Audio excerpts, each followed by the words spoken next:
Hello there friends, it's Evelyn here. I hope I find you all well. Welcome to the channel, and as always a huge thank you to each and every single one of you for your love and support on this little area of the internet. Now this week, as part of my festival season series, I wanted to take you on a little behind the scenes sneak peek. When I had my cancer diagnosis earlier this year, one of the things I was the most sad about was the prospect of not being able to go to my ultimate favourite festival, which is the Belgium Tartan Heart Festival. But I'm happy to say my recovery is going extremely well, and I was indeed able to go to Belgium. This is the third year that I have made my way to that fantastic festival, and every year I create some bespoke cosplay costumes and some routines to be able to entertain the crowds around the festival, and this year is no exception. If you haven't checked out last week's video, then do so my friends, because it is a cosplay video of this year's performances. But on to this week. I want to take you behind the scenes my friends and show you the creative process right from the very beginning with sketching and designing to actually performing at the festival itself. So without further ado, grab a cuppa and let's get to some creativity. When it comes to creating for the wonderful Belgium Tartan Heart Festival, it usually begins with the excitement of waiting for the theme to be announced, which this year was cartoons, which led me into an absolute mind explosion of all the possible things to create and what music and routines could be created. So to the sketchbook I went, and there were many ideas, of which these two were my favourite.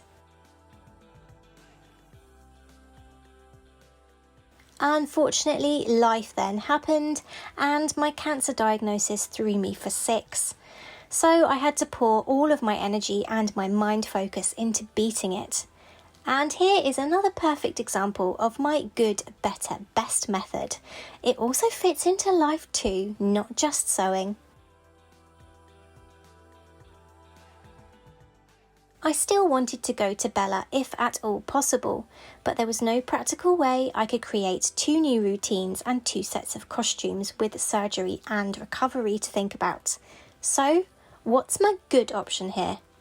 Go with one set of characters. And Scooby-Doo it was.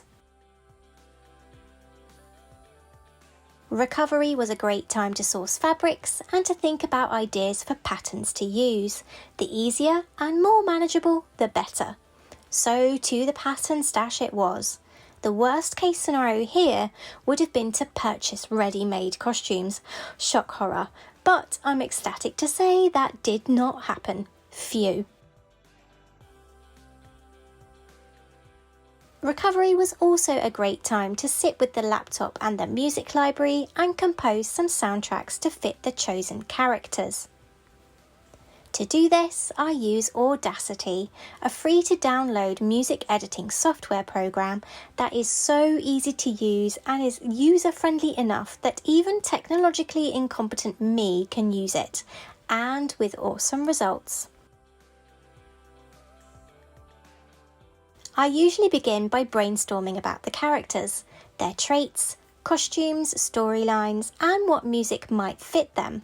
And from this, I begin to create soundtracks. I did actually create soundtracks for both sets of initial characters, and I'm certain they'll come in useful at some point in the future. Watch this space. And then another spanner in the works. Although I had been recovering well, I didn't think about the possible toll that surgery could have taken on my ongoing physical health.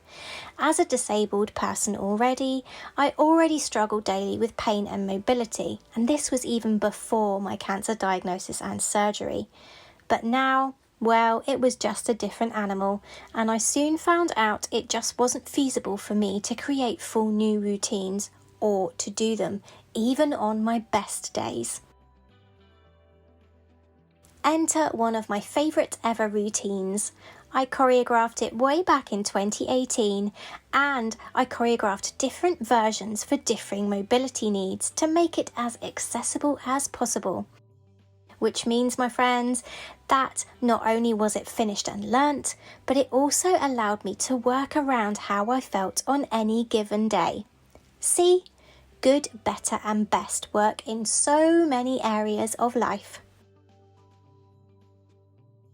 Yes, this year has been a lot, but I always try to smile and keep my mind and focus on what I can do rather than what I can't.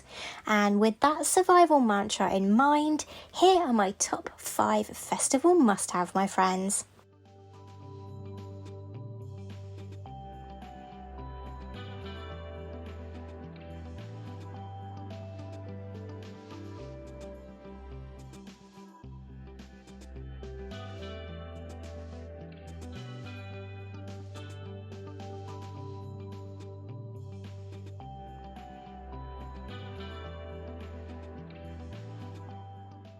Number 1, wet wipes and tissues. Do not be caught out in that portaloo without tissue. And these antibacterial wet wipes are also an absolute beauty for festivals. Number 2, plasters. Just in case, but definitely do wear in those shoes before you hit that festival site because blisters are no one's friend. Number 3, refillable water bottles. Stay hydrated, my friends, whether it's sunny or not. Whether you're drinking a beverage of the alcoholic variety or not, drink that water. It might not be full on sunshine, but with the amount an average festival goer walks and drinks, hydration is even more important. Be sure to find out where on site drinking water is available and use it to your advantage. Number 4, sun cream. So important. The sun can burn you, my friends, even when it's cloudy. And with skin cancer on the rise, don't be caught out with more than just a red face. Ouch.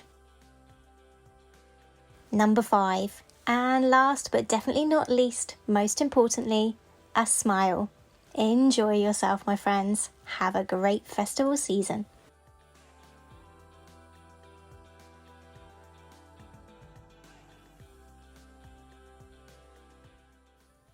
So there you go, my friends. You have just had a behind the scenes sneak peek at everything that goes on at Adore Towers on the run up to Belladrum.